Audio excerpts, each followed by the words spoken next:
it. So here we have a one circuit. In this we need to find a voltage across this 2 ampere current source. Let's say the voltage across this 2 ampere current source is Vx. So we need to find the voltage across this 2 ampere current source. So just by looking at the circuit, it looks bit complicated to find the voltage across this 2 ampere current source. But we will see that using the source transformation, we can easily find out the voltage across this 2 ampere current source. So first of all, let's just concentrate on this left portion of the circuit. Here we have a 4 volt voltage source which is connected with a 6 ohm resistor in a series. So we can transform this voltage source into the current source so that we have this 6 ohm resistor and 12 ohm resistor are in a parallel. So first of all, let's just transform this 4 volt voltage source into the current source. So in the equivalent circuit, we will have a current source with a same 6 ohm resistor in a parallel. And the value of this current source I is nothing but V upon R, that is 4 volt divided by 6 ohm, that is 2 by 3 ampere. So in this way we can transform this 4 volt voltage source into this 2 by 3 ampere current source. So we will have a 2 by 3 ampere current source with a 6 ohm resistor in a parallel in the equivalent circuit.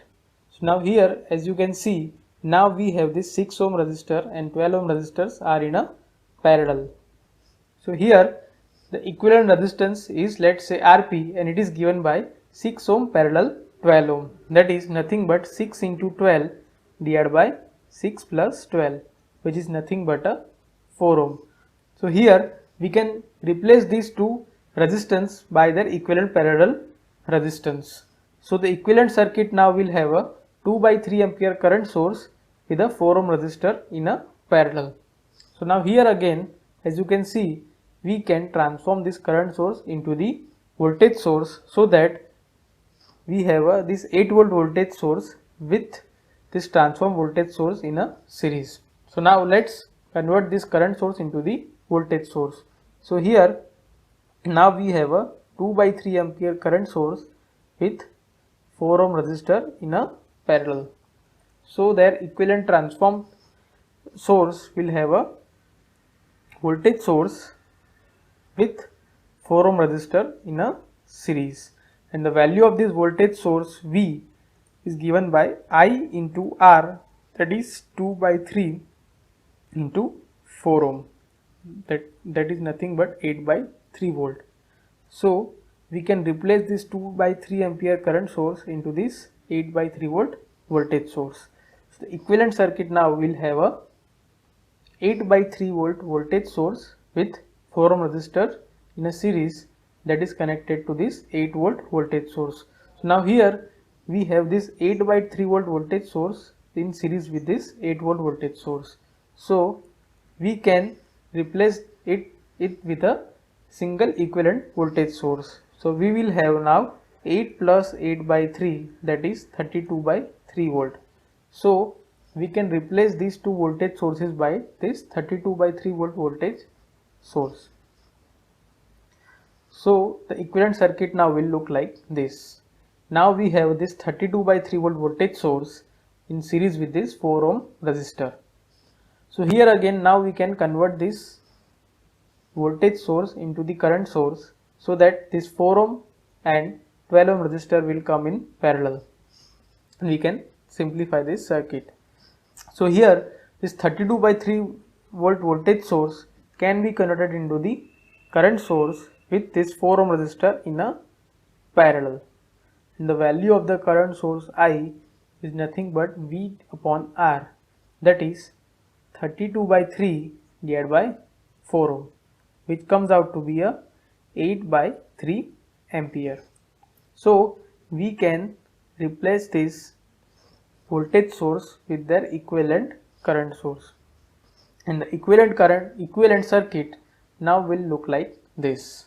It has a 8 by 3 ampere current source with 4 ohm resistor in a parallel. So as you can see now, we have the 4 ohm and 12 ohm resistor are in a parallel. So we can replace these two resistors by the equivalent parallel resistance. Let's say it is Rp and it is given by 4 ohm parallel 12 ohm. That is nothing but 4 into 12 divided by 4 plus 12, which comes out to be a 3 ohm. So we can replace these two resistors by their equivalent parallel resistance 3 ohm. So now the circuit will have a 3 ohm resistor in parallel with these two current sources, and the voltage across this 2 ampere current source is nothing but the voltage drop across this 3 ohm resistor. So Vx can be given as 3 into I, where I is nothing but a current that is passing through this 3 ohm resistor. So value of I is given as 2 ampere minus 8 by 3 ampere, which comes out to be a minus 2 by 3 ampere. So we can write this I as minus 2 by 3 ampere. So we will get a Vx is equal to minus 2 volt. So in this way, using the source transformation, we can easily simplify any circuit and find the parameters in the any circuit. So I hope you understood what is source transformation and how it is useful in simplifying the any network or circuit. So the link is provided in the description below to download more such examples based on the source transformation, and if you want the solution for the same, please let me know in the comment section below. If you like this video, hit the like button and subscribe to the channel for more such videos.